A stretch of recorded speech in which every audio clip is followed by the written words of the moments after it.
আমরা 1 মিনিট নীরবতা পালন করব। কোনো যদি সিচুয়েশন অ্যারাইজ করে তখন আমরা ওইটা পরে পরে দেখব। আমাদের যে সিকিউরিটি, আপনি অন্যান্য দেশের থেকে সিকিউরিটির থেকে কিন্তু আমাদেরটা একদম টপ মোস্ট লেভেলে দেয়। সো তাদের নিজেদের দায়িত্বে তারা যতটুকু সতর্ক থাকবে। 24 তারিখে যেহেতু আমরা ওপেনিং সেরেমনি করতে পারিনি, তো এখন আমাদের 26 তারিখে আমরা ম্যাচের দিনই ছোট করে করব। কারণ সমস্যাটা হচ্ছে যে আমরা যে বাংলাদেশ টিম তো চলে যাচ্ছে এন্ড অফ জানুয়ারিতে, সুতরাং আমাদের অ্যাকচুয়ালি স্কেজুয়াল বা ফিক্সার যেটাই বলেন এটাকে হাত দেওয়ার কোনো সুযোগই নাই। তো সুতরাং আমরা 26 তারিখে শুরু করে আমরা ছোট করে অনুষ্ঠান, কিছু ওপেনিং সেরেমনিও আবার ওই দিন জানেন যে শুক্রবার, তো সুতরাং 2:15-তে শুরু করতে হচ্ছে, সেই জন্যে খেলাটা 3টার সময় করে দেওয়া হয়েছে। আর মাঝখানে কিছু আমাদের যেরকম সেলিব্রেট করি ওইভাবে করে ওপেনিং সেরেমনিটা করে দেওয়া হচ্ছে। ওপেনিং যেটা হয় আমাদের প্রেসিডেন্ট সাহেব এবং স্পোর্টস সেক্রেটারি ওনারা ওপেন করবেন, সবার সাথে হ্যান্ডশেক করবেন এবং আমরা 1 মিনিট নীরবতা পালন করব। যে কারেন্ট যে ইয়েটা হয়েছে সেই জন্য 1 মিনিট নীরবতা পালন করব। আর ইন বিটুইনে এই একটা গানের, আঞ্চলিক সব গান নিয়ে একটা গানের অনুষ্ঠান হবে মাঠেই, যেটা ওই মাঠেই স্টেজ করে হবে। একদম শোনেন, প্রথমটা হচ্ছে 15 মিনিটের, কারণ আমাদের জায়গা নেই, কারণ আপনি মিনিমাম আধা ঘন্টা দিতে হয় টিম ওয়ার্ম আপ করতে। সো 2:30টার মধ্যে আমাদের শেষ করতে হবে। জুম্মার নামাজের পরে 2:15-তে শুরু করে 15 মিনিটের মধ্যে এটা শেষ করা হবে। এবং দুই খেলার যে মাঝখানে যে টাইমটা আছে 1 আওয়ার 45 মিনিটসের, ওইখানে আমরা এই ছোট অনুষ্ঠানটা করব। এইগুলি আমরা প্রতিদিন হিসাবে নিচ্ছি। হ্যাঁ, তো সুতরাং জানেন সবাই আপনাদের সহযোগিতায় আমরা তো এটা বিপিএলটা করা হচ্ছে। এখন এভরি স্টেজে যদি কোনো কিছু প্রবলেম আসে উই উইল সলভ ইট, কিন্তু এইখানে এখন পর্যন্ত ঢাকায় করা বা এটা শিফট করার কোনো আলাপই হয়নি।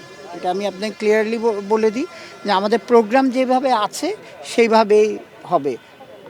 কোনো যদি সিচুয়েশন অ্যারাইজ করে তখন আমরা ওইটা পরে পরে দেখব।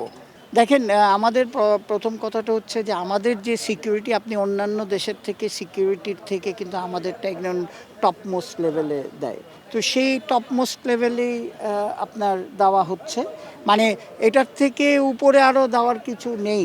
আমার কথাটা বোঝেন। টিমের সাথে এসকোর্ট আছে, পুলিশ আছে, গানম্যান আছে, র্যাব আছে, সবাই থাকবে।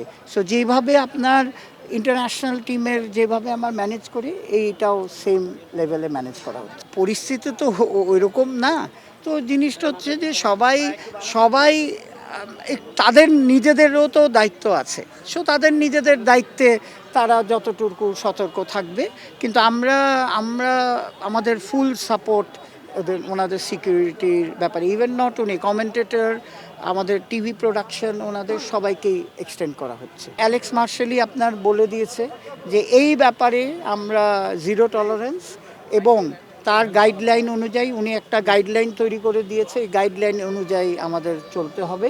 এবং আপনি জানেন যে এই কয়দিন আগেও, এই 2-3 দিন আগেও টিমের ওনারদের সাথে বসা হয়েছে। সো যেরকম অলরেডি আমাদের যে পিএমও এক্সেস, এটাকে ছোট করে আনা হয়েছে। তারপরে আমরা 25টা করে চেক করার পরে 25টা করে অ্যাক্রিডিশন কার্ড দেওয়া হচ্ছে। এইসব ব্যাপারে উই আর রিয়েলি মানে আমাদের অ্যান্টি করাপশন বলেন আর ইন্টিগ্রিটি ইউনিট বলেন, এটা তারা কিন্তু রিয়েলি টাফ মানে সিচুয়েশন ক্রিয়েট করবে, এবং তাদের গাইডেন্স হচ্ছে এটা। এবং সাথে আপনারা জানেন যে আমরা আইসিসির থেকেও, আইসিসির অ্যান্টি করাপশন ম্যানেজার আসতেছে। তো সুতরাং আমাদের ইউনিটটাও থাকবে, আইসিসির অ্যান্টি করাপশন ইউনিটও থাকবে, প্লাস সিআইডি। কালকে সিআইডির সাথে আপনি জানেন আমাদের একটা বড় মিটিং হয়েছে, একটা এমওইউ সই হচ্ছে, সিআইডির লোকজনও থাকবে। যেটা আকু থাকবে, সিআইডির কাজটা কি হবে? মনিটর করা। মানে ব্যাপারটা হচ্ছে কি, জিনিসটা হচ্ছে যাতে ইনসিডেন্ট না হয়। আমরা তো ধরেন চোর আসবে, চোর আর চুরি করার আগে তো থামাতে হবে।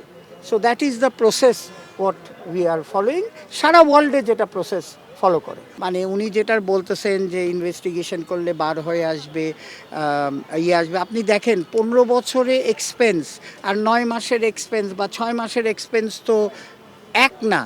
আমার কথাটা বলছেন, আমি যদি 15 বছরে 100 কোটি টাকা খরচ করে থাকি, এই 9 মাসে হয়তো 20 কোটি টাকা খরচ হয়েছে। সো উনি কী হিসাবে বলেছে এটা তো উনি বলতে পারবে, ওনাকে করেন। তো কথাটা হচ্ছে যে আমাদের তো সব এখন ভেরি ওপেন, একেবারে আমি যেটুকু বলতে পারি যে আমিনুল ইসলাম বুলবুল আসার পরে এভরিথিং ইজ ভেরি ওপেন। হ্যাঁ, আপনারা এটা তো সবাই জানে, চেক করে দেখতে পারে।